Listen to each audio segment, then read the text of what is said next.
سوال کیا کہ رفعتین کرنا چاہیے کہ نہیں. And there is a misconception کہ کچھ لوگ یہ سمجھتے ہیں کہ رفعتین اس لیے کیا جاتا تھا کیونکہ لوگ جب نماز پڑھنے آتے تھے تو ان کے بغل میں بت رکھتے تھے تو بت کو گرانے کے رفعتین کیا جاتا تھا. یہ کدھر بھی حدیث میں نہیں لکھا ہوا ہے, کوئی بھی صحیح حدیث میں لکھا ہوا ہے.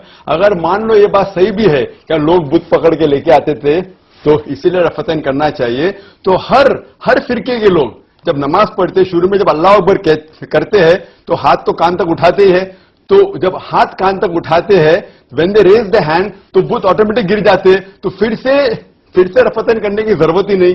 تو یہ کہنا کہ پیپل یوزڈ ٹو رفعتین because they were idols in the armpit is totally wrong. It's not mentioned in the hadith. The reason why Muslims should do raf'atayn, it is because mentioned in the Sahih hadith of Sahih Bukhari in point number 1 in the book of Salah. The Prophet whenever he offered Salah, when he prayed, he did raf'atayn. So based on this Sahih hadith, every Muslim when they offer Salah, they are supposed to inshallah کوئی حرج نہیں.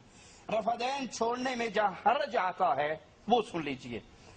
ایک شخص کہتا ہے مجھے علم ہے کہ اللہ کے رسول صلی اللہ علیہ وسلم کی حدیث ہے, میں جانتا ہوں صحیح حدیث ہے, صحیح بخاری میں ہے, صحیح مسلم میں ہے, میں نے پڑھی ہے, سب چیز کا مجھے علم ہے, لیکن میں یہ کیوں نہیں کرتا؟ اس لیے کہ جس مذہب, جس فرقے اور جس گروہ کے اندر میں ہوں, جس جماعت کے ساتھ میرا تعلق اور میرا رشتہ ہے, میرے مولوی صاحب نے اس کی اجازت نہیں دی, میرے پیر صاحب اس کی اجازت نہیں دیتے.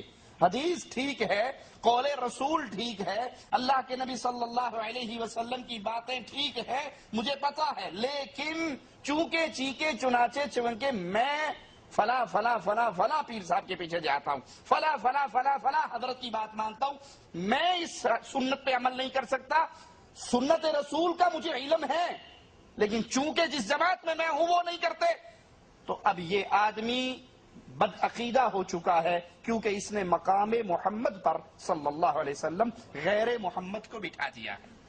اس نے اللہ کے نبی صلی اللہ علیہ وسلم کی حدیث پیر صاحب کی وجہ سے ٹھکرا دی ہے. اس سے بڑا ظالم کون ہوگا جو اللہ کے نبی صلی اللہ علیہ وسلم کی حدیث کو کسی